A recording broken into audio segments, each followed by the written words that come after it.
Hello, welcome back to the Household of Faith for Monday, April 22nd, last day of our relationship subject.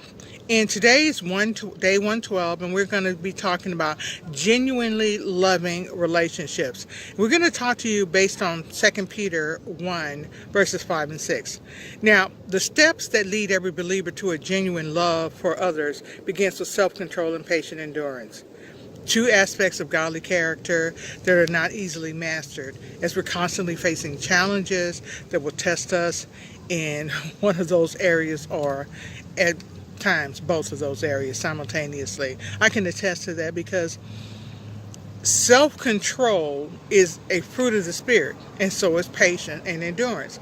But here's the thing.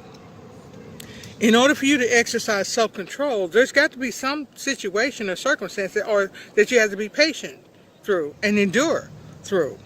That's why you're generally going to face both of them together. Now, people who pray for patience, I don't advise that because patience is a fruit of the Spirit, and you're going to have an opportunity every day to exercise patience and self-control in one way or another. And I'm not saying that when you pray for patience, I've heard a lot of people say, well, God gives you more. It's like, no, you bring that on yourself. You bring that on yourself, because as a fruit of the Spirit, it is something that needs to manifest in your life. It is something that you need to master. Self-control is something that we all need to master. And we should never assume that we have mastered them completely. I'm talking about an ongoing process. What we can do is face each challenge, armed with the knowledge that they are the fruit of the Spirit, because of this simple truth. They live deep within us like a refreshing well that we can dip into for a cool drink whenever we have a need to. So that's the way I see the fruit of the Spirit, that it's always there for me.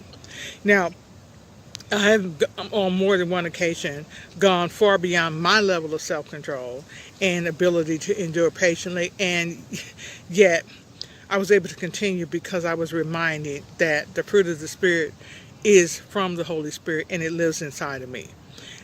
I was able to, when I was like, Lord, I can't go on, I need this, I need help. But he said, I'm already there. What more do you want? I'm already there. It's already in you. Draw on it.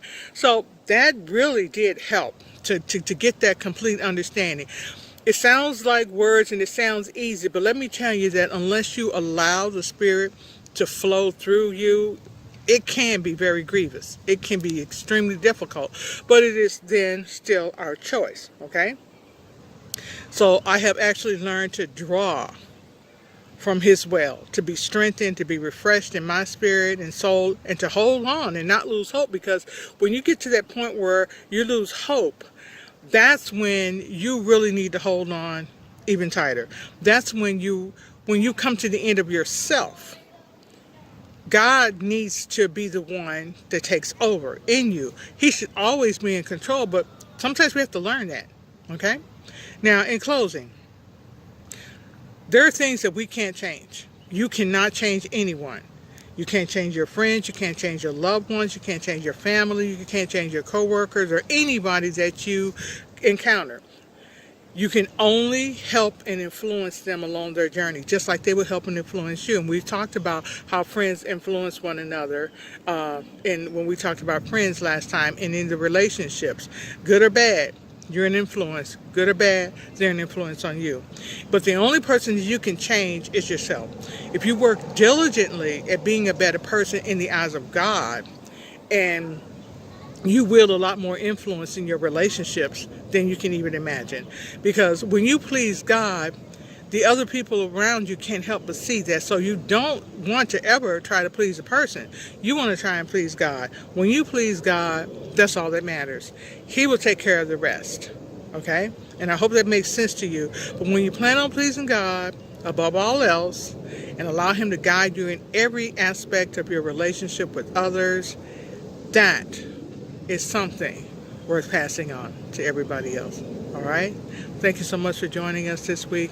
We'd love to see you next time on Household of Faith Daily Devotionals.